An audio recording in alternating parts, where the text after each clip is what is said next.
Amigos televidentes, ¿cómo están? Muy buenas noches para todos ustedes. Día miércoles, en mitad de semana, estamos ya nuevamente junto a todos ustedes arrancando Voz Popular en esta jornada.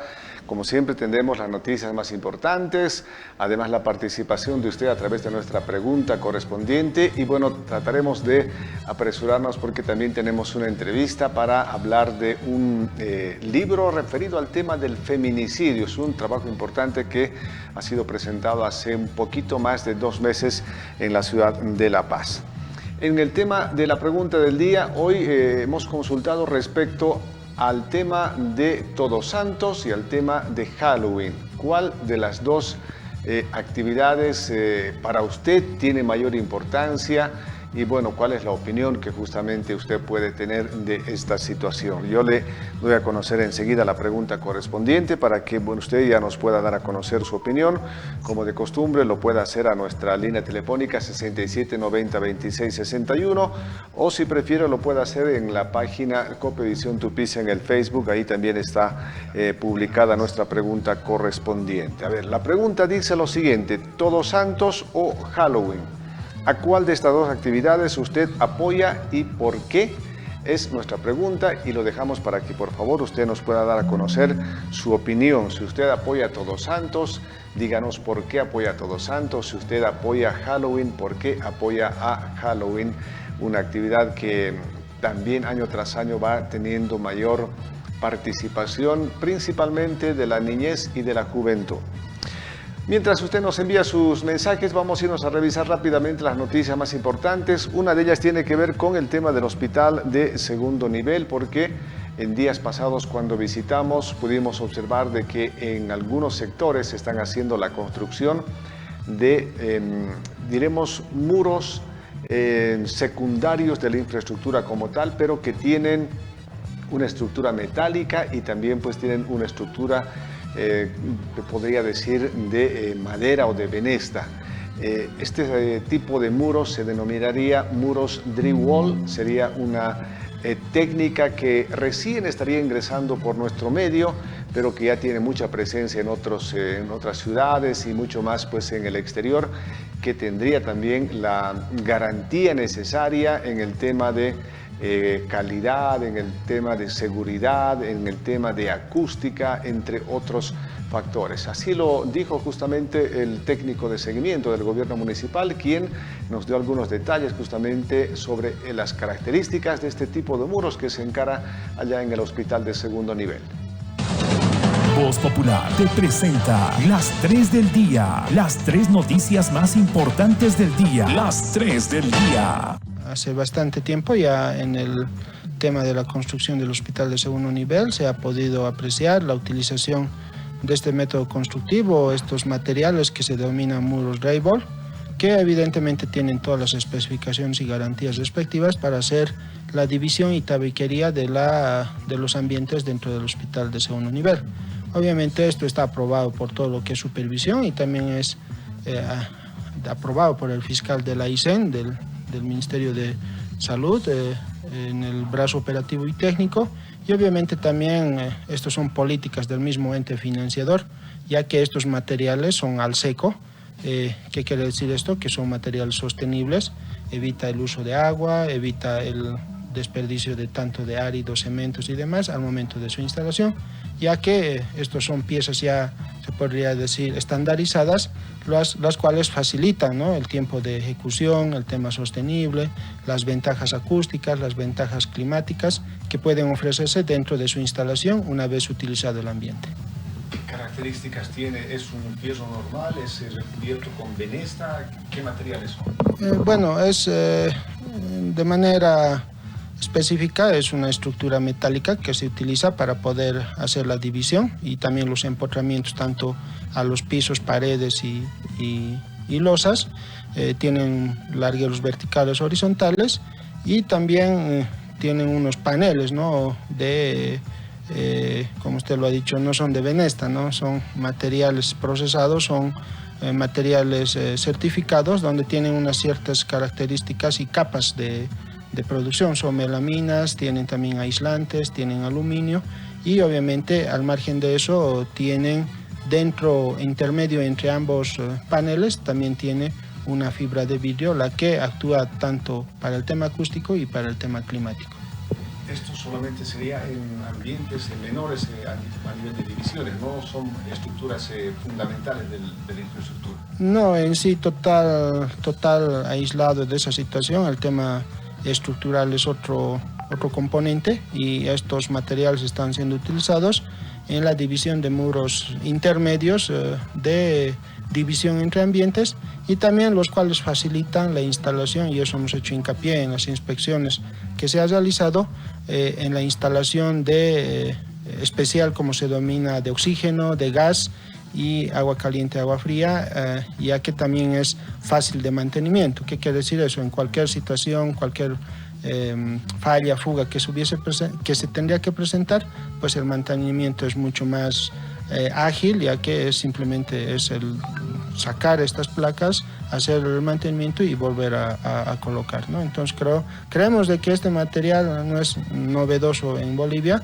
ya se viene utilizando más de 15 años en todas las construcciones grandes y obviamente, ¿no?, posiblemente en nuestra ciudad es la primera obra con recursos públicos que se esté utilizando este tipo de materiales. La instalación de todo esto seguramente es con personal totalmente calificado. Necesariamente el personal que hace la instalación de este tipo de muros es calificado, certificado, y obviamente también hay controles de calidad, ¿no? Antes, en poder escoger toda la calidad de los materiales, los proveedores, las certificaciones, durante la ejecución, todos los métodos constructivos que conlleva poder hacer el empotramiento de estos muros, y posterior también ya el acabado que sería. Está la información, amigos, respecto al tema del hospital de segundo nivel y estas estructuras que se ha visto un poco llamativas, pero que, de acuerdo a la explicación técnica del arquitecto, tendría la garantía necesaria en estos sectores, diremos, secundarios de divisiones que se tiene dentro del proceso de construcción. Bueno, amigos, les recuerdo, por favor, hoy tenemos una pregunta referida al tema de Todos Santos y también Halloween. ¿Usted a cuál de estas actividades apoya? Por favor, yo le invito a que nos pueda hacer conocer su opinión al 6790-2661. Nuestra pregunta dice justamente lo siguiente: ¿Todos Santos o Halloween? ¿A cuál de estas dos actividades usted apoya y por qué? Le invito a que nos dé a conocer su comentario, su respuesta, su opinión, alguna sugerencia referido a esta temática. Son dos actividades que la una, claro, tiene mucho más arraigo en nuestra región y la otra es relativamente nueva en nuestra región, pero que año tras año también va teniendo mayor aceptación de la niñez y juventud, y son contraposiciones de culturas, porque lo uno es netamente regional, por lo menos del sur, y lo otro es pues del norte prácticamente, desde Norteamérica se podría decir. Pero usted al final tiene la opinión, usted nos dirá si apoya a una, apoya a otra o apoya a ambas, que en algún caso también son parte de las culturas, obviamente, no solo de la región, sino también a nivel pues de todo el continente. Lo dejamos para que usted nos dé su opinión a nuestra línea 6790-2661. Segunda noticia importante de la jornada con el tema del proyecto de alcantarillado, porque se está a un poco menos de 9 días, si no estoy equivocado, del tema de la transición ya de autoridades, y es muy probable que en este periodo que resta no se dé la licitación del proyecto de alcantarillado, justamente por el hecho de que gran parte del personal de los ministerios, viceministerios y demás están en proceso de transición, de preparar los informes de cierre de gestión, y de alguna forma esto va a retrasar con seguridad el tema de la licitación. Así lo ha visto ya el gerente de la empresa EMSAR, quien de alguna forma ha sugerido que una vez posesionado el nuevo gobierno, posesionados los ministros, las autoridades principales de nuestro medio tengan que hacer un viaje urgente hasta la ciudad de La Paz, hacer conocer todo el proceso que se ha tenido, a fin de que los retrasos sean los mínimos, porque los problemas se van a presentar ya en esta temporada de lluvias, así lo decía el gerente de la empresa de agua potable.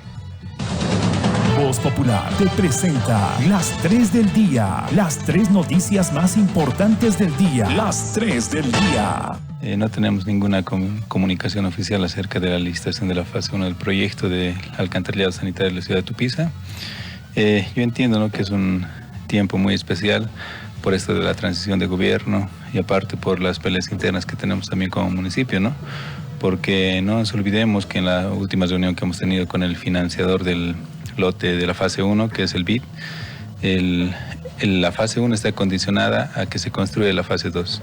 Y esto no es solamente de palabras o de compromisos, sino también tiene que haber documentos oficiales como es la firma de un convenio intergubernativo entre el gobierno departamental y el gobierno municipal de Tupiza para poder garantizar la construcción de la fase 2 de este proyecto, ¿no? Entonces, es un tiempo especial, no creo que se hagan estas fechas por lo mismo que dije primero, que es la transición de gobierno, ¿no? Entonces, esperemos que este proyecto pues salga adelante. No está de más recordar a la población que estamos en una situación muy crítica en este tema del alcantarillado sanitario, ¿no? Estamos colapsando en todas partes. El anterior mes nomás hemos colapsado en 2 sectores, en la calle Wilde, en la calle Tumusla. Entonces estamos ya en una situación crítica como EPSA para dar mantenimiento a las redes de alcantarillado sanitario. Por eso es que nació este proyecto y pedimos pues a las autoridades correspondientes que de una vez pues se agilice esta situación para poner también la contraparte que corresponde al municipio, ¿no? Porque no nos olvidemos que este proyecto es un proyecto integral, que su costo total son 131 millones de bolivianos, que significa cambiar el 100% del alcantarillado en la ciudad de Tupiza. Y nosotros estamos peleando por 10 millones que quién va a poner, de dónde va a salir. Me parece que no ese es el tema, porque vamos a recibir como municipio de Tupiza 120 millones de afuera como inversión y nosotros, nuestra contraparte, solamente sería 10 millones, ¿no? Entonces esto tendríamos que verlo ya de agilizar de alguna manera. Ponernos de acuerdo de dónde va a salir el dinero para poder poner nuestra contraparte como municipio, ¿no? ¿El cambio de autoridades podría retrasar la licitación como tal o no ameritaría eso? Esa pregunta no la puedo responder porque no nos corresponde a nosotros. No sé cómo serán las transiciones en La Paz. Yo entiendo que por el mismo hecho de un cambio de autoridades principales como es el ministro de Medio Ambiente, como son los viceministros, vamos a tener que esperar un tiempo porque las autoridades entrantes siempre se toman un tiempo para revisar cómo están dejando las cosas y una vez que se haga esta revisión es recién retomar las acciones que quedaron pendientes, ¿no? Entonces de nosotros ya está mucho tiempo, ¿no? Es mucho tiempo que estamos a la espera de la licitación de este proyecto y esperemos que en el menor corto tiempo posible sea la licitación de este proyecto, ¿no? ¿Se tendría que prever quizás un viaje de autoridades lo más pronto posible una vez posicionado las nuevas autoridades del ministerio? Es justo y necesario, ¿no?, poder ir allá y ponerse en contexto a las nuevas autoridades en qué situación está nuestro proyecto, porque nosotros necesitamos este proyecto con urgencia, se va a venir ya la época de lluvias, estamos cerca de la época de lluvias ya, entonces ojalá que podamos pasar esta época de lluvias y no tengamos un desastre ambiental en Tupiza, ¿no? Entonces es necesario este proyecto. Las veces que hemos repetido esta situación delante de las autoridades, delante del financiador, que es un proyecto de suma urgencia, necesitamos el proyecto con suma urgencia, porque nosotros ya no podemos estar parchando aquí, parchando allá, porque los parches no nos van a durar, son parches que no están diseñados para dar solución a este problema. Entonces tenemos que entender eso y para que la población entienda, nosotros todas las veces que hemos recalcado esta situación delante de todas las autoridades nacionales, departamentales y también delante del financiador, que ha entendido y por eso es que ha exigido también que el proyecto vaya completo, no solamente una fase, sino que se haga el proyecto completo, ¿no?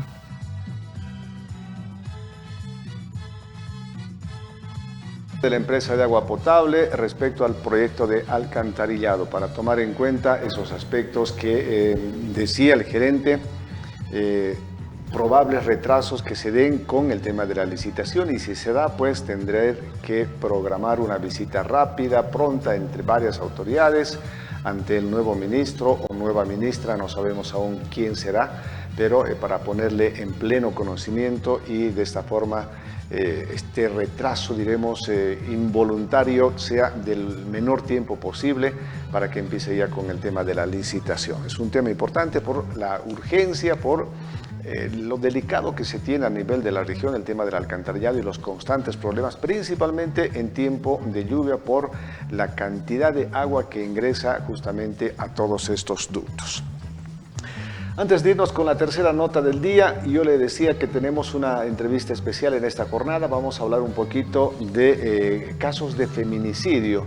Y bueno, esto tiene que ver con un autor de un libro, un paisano nuestro, quien nos va a dar detalles justamente de este trabajo. Atravesando la frontera del feminicidio es el nombre del libro y está pues en este caso en los estudios y acompañándonos el licenciado Marcelo Nicolás Ríos Guerra, quien ha sido justamente el que ha propiciado este importante trabajo.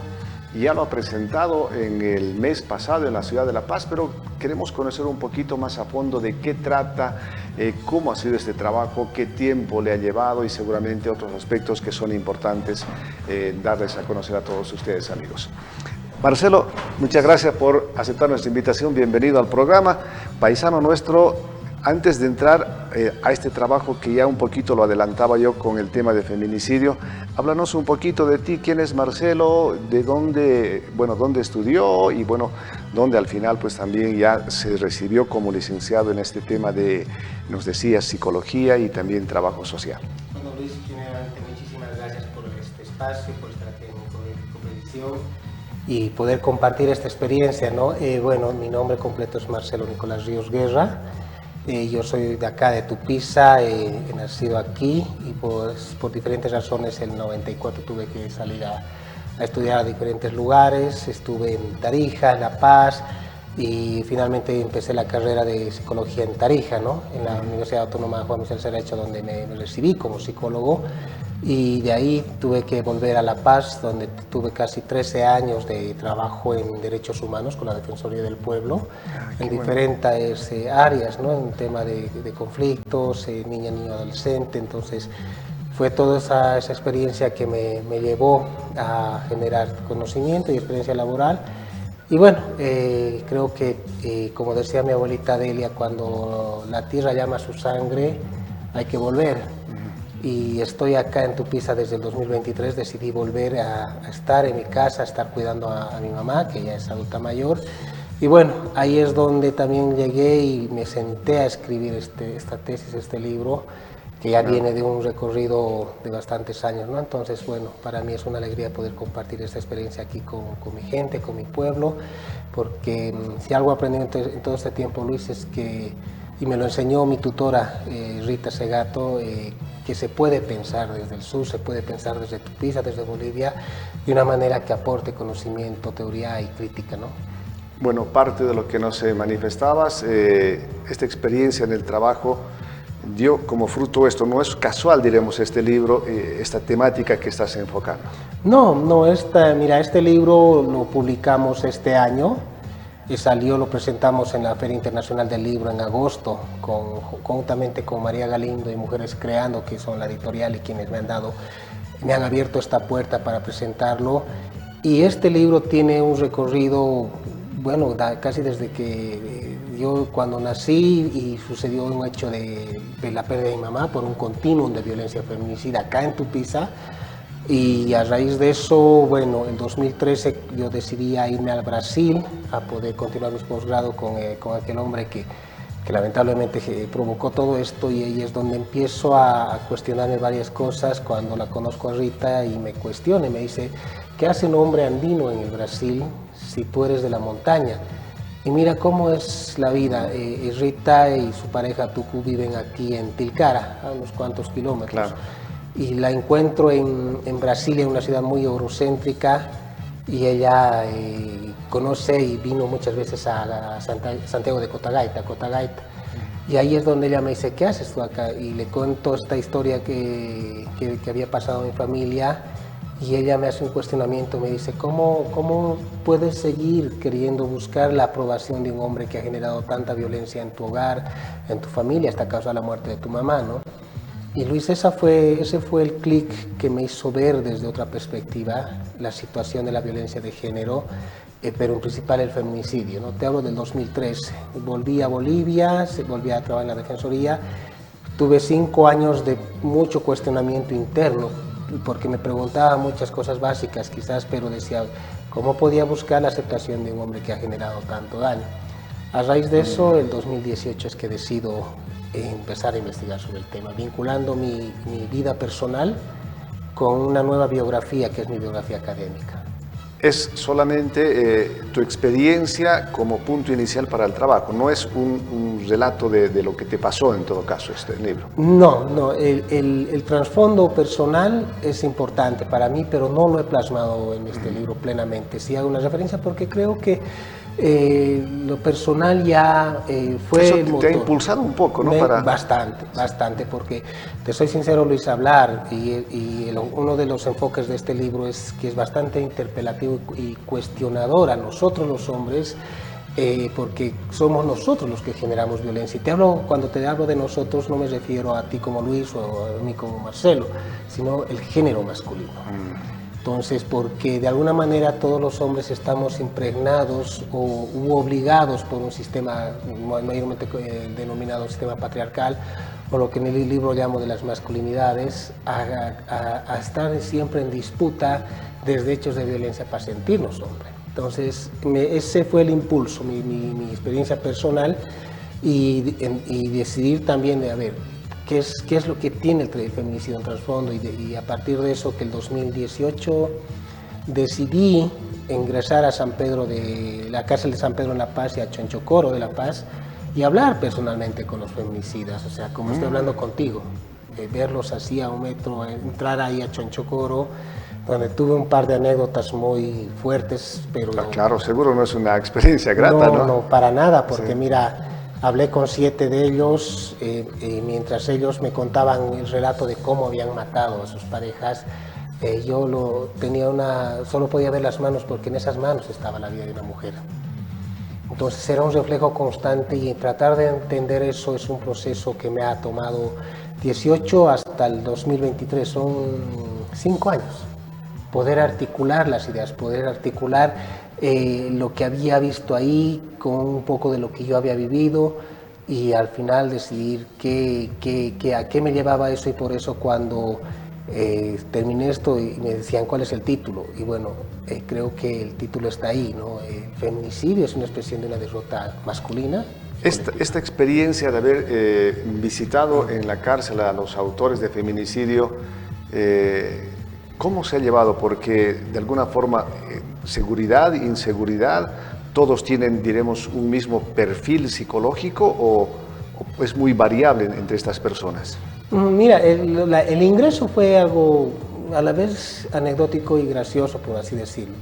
Inicialmente seguí todo el conducto regular de las notas, permiso de régimen, pero no había respuesta. Entonces agarré y, bueno, a partir de mi trabajo en la Defensoría del Pueblo, llamé a un amigo que era ex privado de libertad, le dije, mira, quiero hacer esto, y él me puso en contacto ya con un primer contacto dentro de Chonchocoro, que era un sujeto que estaba por violación, y yo entro como si fuese familiar de uno de ellos. Ah, claro. O sea, de una manera encubierta, porque no había forma de entrar con permiso de régimen. Entonces entré de forma encubierta, mi primer contacto fue un sujeto por violación, me puso en contacto con el primer feminicida, con Julián, ahí en Chonchocoro, y ingresé, y mira, son sujetos tan normales como tú, como yo, como cualquier sujeto que esté en la calle. ¿Qué dicen en su experiencia, pero por qué se dio, digamos, estos casos de feminicidio? Ellos argumentan, por lo menos de los 7, 6 argumentan que la mujer habría sido infiel o tenía otra pareja, pero revisando el expediente y viendo otros contextos no había indicios de eso, ¿no? El problema que muchos de los hombres tienen es que en el libro yo hablo de las masculinidades. ¿Qué es una masculinidad? Es nuestra forma de comportarnos como hombres, ¿no? Una masculinidad, por ejemplo, política, es que tú tienes que demostrar poder, sentirte algo. Y estos son el varón siempre manda en la casa. Exacto. Imagínate esa masculinidad económica, que si el hombre no provee económicamente, su masculinidad baja. Y estos hombres tenían sus masculinidades disminuidas, en términos psicológicos castradas. Y una forma de restituir esa masculinidad dañada para ellos era la violencia contra las mujeres. Y en esa restitución de sus masculinidades llega el feminicidio como un hecho extremo, porque su masculinidad también estaba extremadamente deteriorada. Entonces, mi enfoque también no es tanto del hombre hacia la mujer, esa relación vertical de poder. En el libro trato de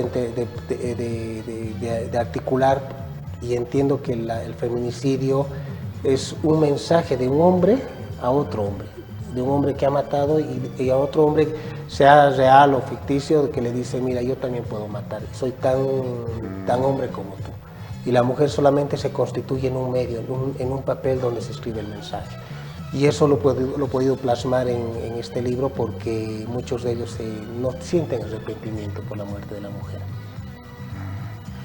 En el transcurrir de esas experiencias que tú cuentas con estos autores, el arrepentimiento se podría manifestar como algo real, algo ficticio.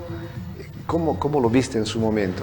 Ellos, el arrepentimiento que tienen es porque han perdido sus privilegios como hombre. La libertad, en todo caso. No hay arrepentimiento del hecho mismo, ¿o sí? Del hecho, como un hecho que le ha quitado la libertad, le ha quitado el privilegio de ser el hombre de la casa, de poder tener otras mujeres, de poder ser el padre de sus hijos, pero no hay un arrepentimiento en cuanto a la muerte de la mujer. No, para ellos la mujer, y creo que es una constante en los varones, la mujer se constituye en una fuente, lo digo en el libro, de tributación, es decir, una fuente de donde el hombre puede sacar una energía para sentirse hombre. Entonces ellos reproducen esa violencia para restituirse como hombres. Y esa es la posición interpelatoria que planteo, porque y cuando pongo el título, ¿por qué considero que es una derrota masculina? Porque un hombre que agrede, violentas a su pareja, a su familia, es un hombre derrotado porque no tiene otra opción que la violencia como alternativa de ser algo. Bueno, es un libro bastante amplio, de 160 páginas, que refleja en sí estas experiencias de estas 7 personas, o tratas de enviar algo de información a la sociedad, a las mujeres o a los varones. ¿Qué es lo que reflejas en este libro? Bueno, el libro está dividido en 2 capítulos, ¿no? El primer capítulo es que refiero por qué pienso y considero que el feminicidio es una derrota colectiva, y hago un análisis más allá de la ley o de las normas. Creo que las leyes no son el objetivo, sino son un medio, y por qué no tienen impacto. Por ejemplo, la ley 348. Y trato de mostrar que por debajo de esas leyes se sigue articulando una lógica de poder de los hombres, ¿no? Y por qué la sociedad no está pudiendo hacer nada. El segundo capítulo es respecto a por qué considero que el feminicidio es una expresión de la derrota masculina, y es ahí donde ingreso a las entrevistas con estos sujetos feminicidas, pero de una manera muy transdisciplinaria, de mucha relación entre las disciplinas, porque empiezo desde la historia, abordo por la antropología, la sociología, el psicoanálisis, porque estos hombres con los que me he entrevistado no vienen de una familia simplemente, y nosotros los hombres en general venimos de un contexto de derrota histórica y colonial, y esa derrota histórica y colonial, en lo que me refiero, Luis, es que siempre estamos pendientes de querer ser como el hombre blanco, el hombre conquistador, el hombre superior respecto a los otros hombres. Y estos 7 sujetos me han dado esa pauta, ¿no? Y a raíz de eso he podido hacer una aproximación sobre lo que considero los universos de masculinidades. Hablando un poco del machismo, de las masculinidades, en parte también diremos, no sé si es el término exacto, pero hay algo de responsabilidad de la mujer, que por su forma de ser, por su personalidad, pueda incentivar a que el hombre sea mucho más machista que lo normal, diremos, al ser sumisa, al idolatrar mucho al marido en este caso. Es que ese es el sistema patriarcal en lo que trabajo. Yo creo que un tema de responsabilidad de uno o de otro no es tan tendencioso. Lo que considero es que el sistema hace que hombres y mujeres constantemente reproduzcamos los roles que se nos asignan desde chicos, ¿no? Claro. O sea, a las mujeres siempre desde chicas se les enseña como muñeca, cocina, sumisa, y a los hombres tienes que ser agresivo, no llorar, siempre ser el hombre, el macho de la casa. No llora el hombre, ¿no? No llora. Entonces, esos roles que se nos inculcan desde chicos, que podemos llamarlas las masculinidades, nos delegan obligaciones de ser sumisas para las mujeres y de ser agresivos para nosotros, ¿no?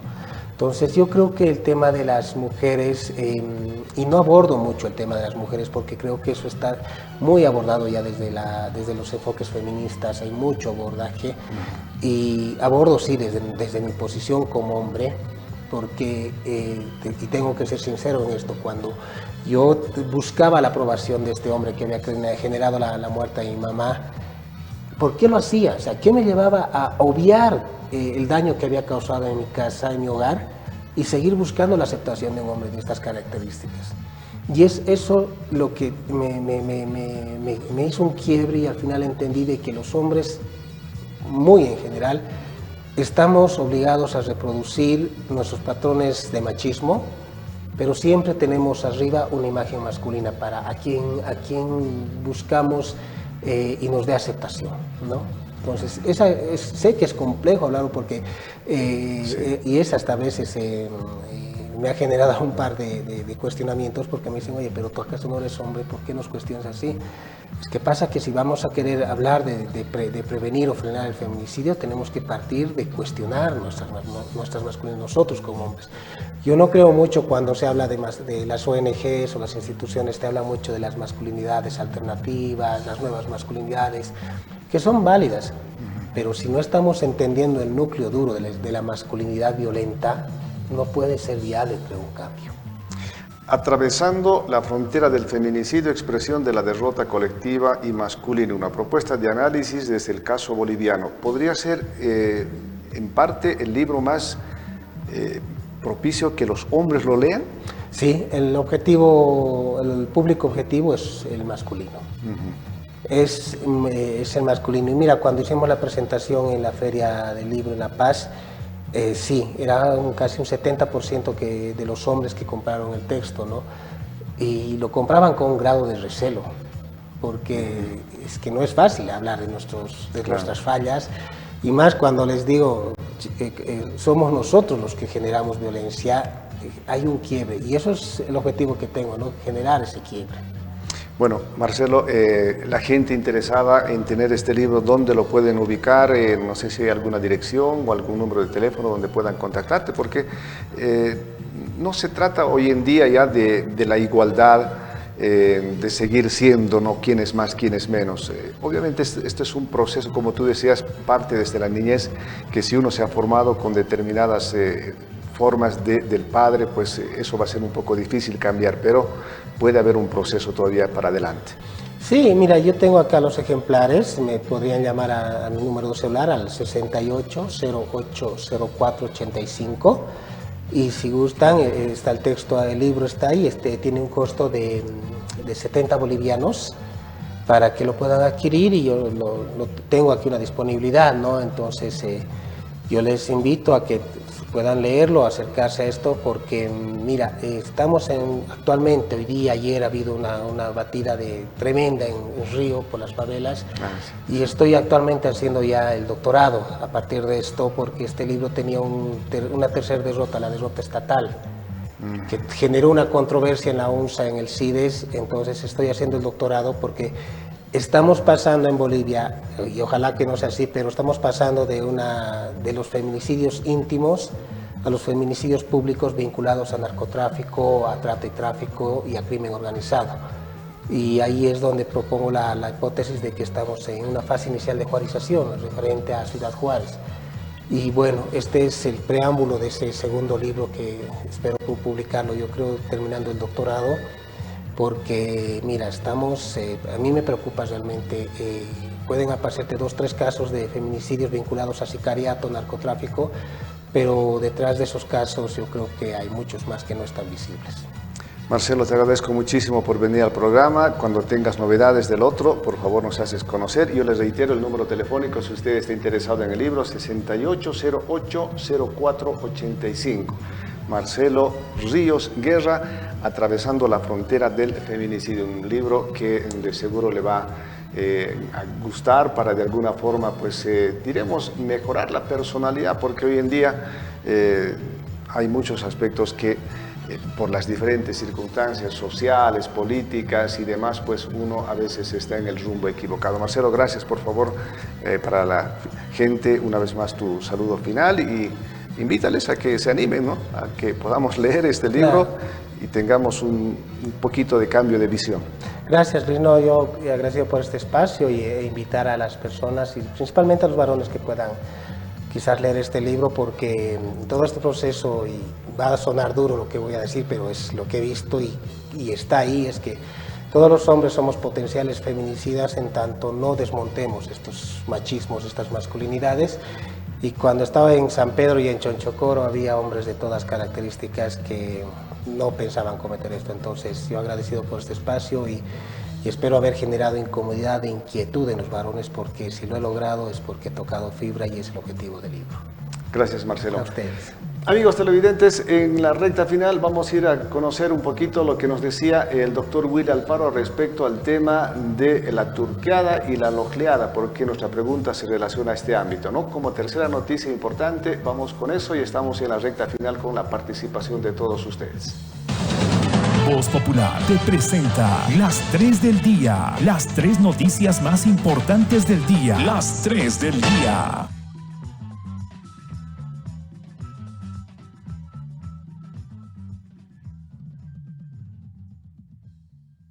¿No? La de la turqueada. ¿Y por qué se llama la turqueada? En Cochabamba eso le llaman las antahuaguas, ¿no? Antahuaguas. O sea, guaguas de pan, ¿no? Pero aquí siempre hemos dicho la turqueada. Cuando se levantan las tumbas, ¿no? Y bueno,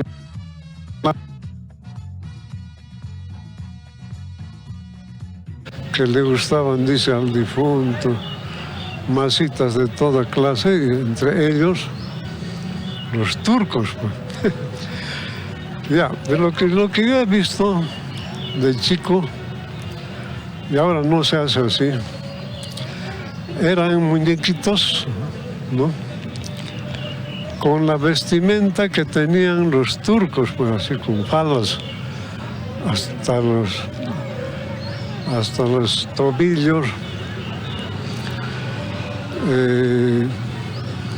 plisados, en fin, y tenían pues unos adornitos que ponían con masa negra, ponían, además de los ojitos, la boquita, las cejas, ¿no? Ponían adornitos de color en las ropas. Entonces ahí yo tengo pues una teoría de los, ¿por qué se llaman turqueada, no? Sabemos que los turcos han invadido España, pues. Y bueno, los españoles han traído todas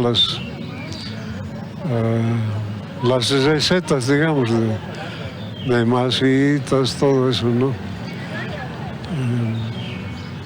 Y han fusionado con las costumbres de aquí, pues.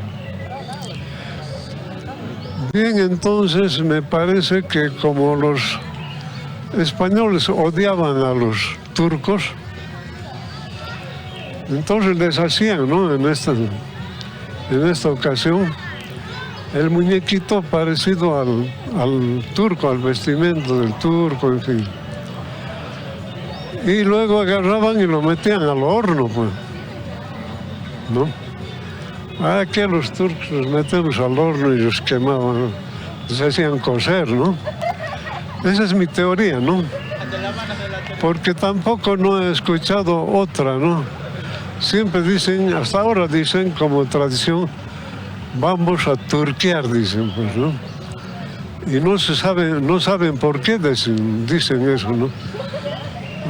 Es un levantamiento, o quiero decir, es una reunión de familiares que invitan a diferentes grupos de la población que van a rezar, ¿no es cierto? Y después levantan, pues, todas las masitas. Pero ahí está la pregunta, ¿por qué se llama la turqueada en Tupiza hasta ahora, no? Y esa sería mi teoría, ¿no? Ahora toda turqueada también se relaciona con la lojleada.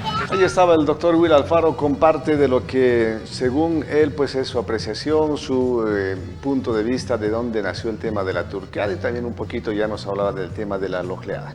La pregunta del día tiene que ver con este ámbito y yo quiero ir rápidamente, por favor, a recordarle una vez más y leer lo que la gente estaba opinando durante el día respecto a nuestra pregunta, perdón. Todos Santos o Halloween, ¿a cuál de estas dos actividades usted apoya y por qué? Es la consulta que lo planteamos. Y bueno, nuestros amigos seguidores en el Facebook y a través del WhatsApp nos decían lo siguiente, a ver, nos ubiquemos bien. En noviembre, Día de Todos los Santos, 2 de noviembre, Día de los Fieles Difuntos.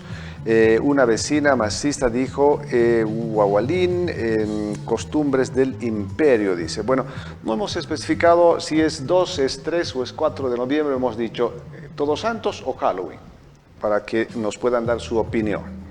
Nuestro amigo Gabriel dice, si averiguan bien, antiguamente no existía Todos Santos, fue traída por los conquistadores españoles. Cuando se dice que hay que apoyar Todos Santos, ¿por qué lo nuestro estaríamos mintiendo? Sería bueno que averigüemos un poquito lo que verdaderamente significa el Día de los Difuntos o el Día de los Muertos. Antiguamente es muy bonita la historia de ver nuestros ancestros y el significado. A ver, el significado, dice, ¿dónde estamos?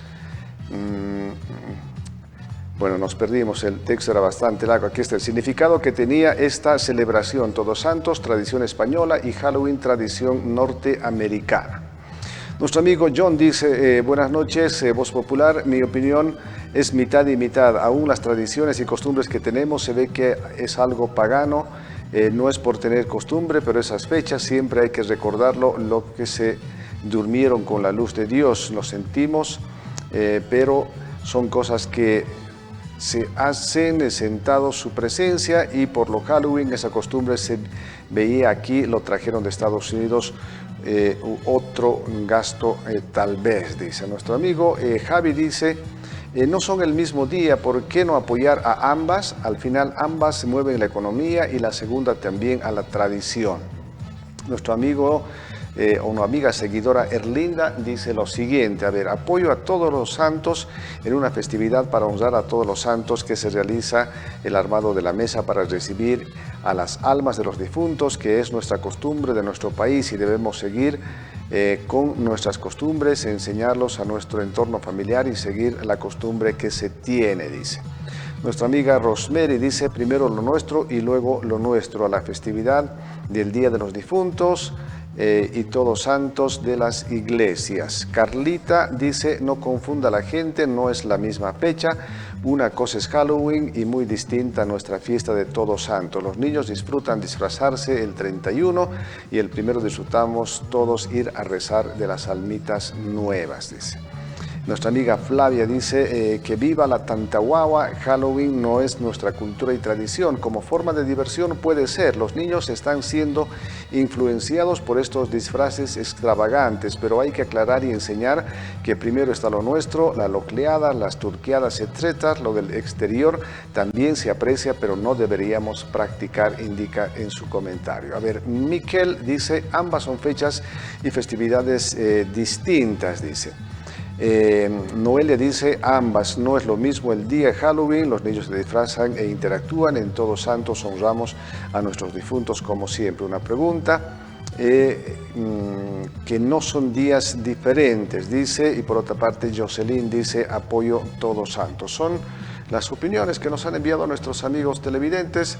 No hemos querido juntar las dos como se celebrarían en un mismo día, no, solamente hemos consultado a cuál de las dos actividades apoyan, porque en esta temporada se habla de Todos Santos, se habla de Halloween, y bueno, cuál de las dos actividades son para ustedes de alguna forma, diremos que tienen mayor trascendencia regional o tienen mayor incidencia en la sociedad. Sin embargo, son culturas distintas, la una muy arraigada, como decía en el transcurso del programa, la otra que ha llegado del norte, pero que son diferentes culturas de diferentes lugares y que al final cada uno escoge lo que mejor le conviene. Muchos se van por lo tradicional, por lo que siempre sucedió, por el tema de nuestras costumbres, de nuestros antepasados, pero esto no limita que otras culturas lleguen y también tengan pues la participación de las personas, especialmente en este caso de los niños y de los jóvenes.